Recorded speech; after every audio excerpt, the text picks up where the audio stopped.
اور میرے محترم بھائیوں اور دوستوں، یہ کام ہماری زندگی کا مقصد ہے، یہ دعوت والا کام ہمیں اسی کے لیے بنایا ہے۔ وَكَذَلِكَ جَعَلْنَاكُمْ أُمَّةً وَسَطًا لِتَكُونُوا شُهَدَاءَ عَلَى النَّاسِ وَيَكُونَ الرَّسُولُ عَلَيْكُمْ شَهِيدًا۔ ہم پٹھان نہیں ہیں، ہم بلوچ نہیں ہیں، ہم پنجابی نہیں ہیں، ہم پاکستانی نہیں ہیں، ہم مسلمان ہیں، حضور صلی اللہ علیہ وسلم کے امتی ہیں، اور پوری دنیا میں اللہ کا پیغام پہنچانا یہ ہماری زندگی کا مقصد ہے۔ وَكَذَلِكَ جَعَلْنَاكُمْ أُمَّةً وَسَطًا، ہم نے آپ کی امت کو ساری امتوں میں سے افضل امت بنایا ہے تاکہ تم قیامت کے دن لوگوں کے گواہ بنو، اور حضرت محمد صلی اللہ علیہ وسلم تمہارے گواہ بنے۔ اللہ کے پیغام کو لے کر دنیا میں پھرنا اور ساری دنیا کے انسانوں کے پاس جانا یہ ہماری زندگی کا مقصد ہے، ہمیں بنائی اس کے لیے ہے۔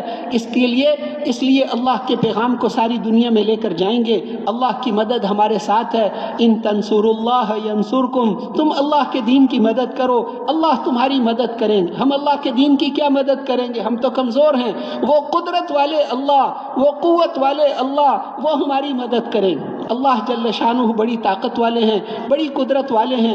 پچھلی بڑی بڑی قوموں کے حالات صرف قرآن میں بتائے کہ ان کے پاس سب کچھ تھا، کسی چیز کی کمی نہیں تھی۔ کم ترکوا من جنات وعیون وزروع ومقام کریم، کتنے باغ اور چشمے چھوڑ کر چلے گئے، کتنی عزت کی کھیتیاں اور کتنی عزت کی بیٹھنے کی جگہ تھی، اور کتنی عورتیں، کتنے سامان، کتنا کچھ ان کے پاس تھا، لیکن وہ سب چھوڑ کر چلے گئے۔ ان کے مرنے پر نہ زمین روئی نہ آسمان رویا۔ اس لیے اللہ جل شانہ نے ہمیں تھوڑا وقت دیا ہے، دین پر ہم اپنی صلاحیتوں کو لگائیں گے۔ یہ کام ہماری زندگی کا مقصد ہے، اسی کے لیے اللہ نے ہمیں بنایا ہے، اور کام آسان ہے اس لیے کہ اللہ کی مدد ہمارے ساتھ۔ کسرا نے آپ کا خط پھاڑا کہ آپ نے اپنا نام پہلے لکھا ہوا تھا، یہ خط محمد الرسول اللہ کی طرف سے فارس کے بڑے کسرا کے نام ہے، تو اس نے اسی لائن کو پڑھ کے اس نے کہا کہ میرے نام سے پہلے اپنا نام لکھ دیا، خط ہی پھاڑ دیا۔ تو آپ نے فرمایا اس نے ہمارا خط نہیں پھاڑا، اس نے اپنا ملک ہی پھاڑ دیا۔ ہلاکا کسرا ہلاک ہو گیا، آج کے بعد کوئی کسرا نہیں آئے گا۔ تو اس لیے اللہ کی مدد داعی کے ساتھ ہوتی ہے، اللہ کی مدد داعی کے ساتھ ہوتی، اللہ کی مدد آپ کے ساتھ۔ موسیٰ علیہ السلام، انہوں نے قوم نے جب کہا کہ ہم پکڑے گئے، انہوں نے کہا کلا، ہرگز نہیں، ان معی ربی، میرا رب میرے ساتھ ہے، وہ مجھے راستہ دکھائے گا۔ تو اللہ ہمارے ساتھ ہے، داعی کے ساتھ اللہ کی مدد ہوتی۔ کسی بستی والے 100% نمازی ہوں، 100% روزے دار ہوں، 100% زکوٰۃ دیں، 100% حج کریں، ٹھیک ہے آخرت میں جنت ملے گی، دنیا میں مدد کا وعدہ صرف داعی کے ساتھ۔ وَلَقَدْ سَبَقَتْ كَلِمَتُنَا لِعِبَادِنَا الْمُرْسَلِينَ إِنَّهُمْ لَهُمُ الْمَنْصُورُونَ وَإِنَّ جُنْدَنَا لَهُمُ الْغَالِبُونَ۔ تو یہ ہمارا کام ہے، اسی کے ذریعے اللہ ہمیں پالیں گے، یہ ہماری دنیا اور آخرت کے لیے کافی ہے، دنیا اور آخرت کے لیے کافی ہے۔ حضور صلی اللہ علیہ وسلم ہر حال میں اس کو کیا۔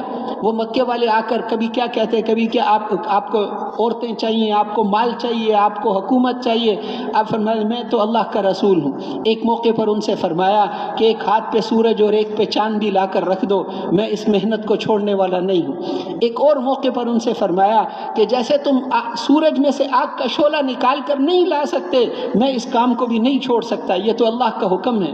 ایک اور موقع پر ان سے فرمایا لَيَنْفَذَنَّ هَذَا الْأَمْرُ أَوْ تَنْفَرِدُ سَالِفَتِي، یہ گردن کٹ کے جدا ہو سکتی ہے یا یہ دین زندہ ہوگا، میں اس کام کو چھوڑنے والا نہیں ہوں، جب تک زندہ ہوں میں اس کو چھوڑنے والا نہیں ہوں۔ اور یہ ہماری ذمہ داری ہے، ہمارا کام ہے۔ ہم ڈاکٹر نہیں، انجینئر نہیں، ہم تاجر نہیں، یہ تو عارضی نسبتیں ہیں، فانی نسبتیں ہیں۔ ہماری اصل نسبت یہ ہے ہم مسلمان ہیں، اللہ کے پیغام کو ساری دنیا کے انسانوں تک پہنچانا یہ ہماری زندگی کا مقصد ہے۔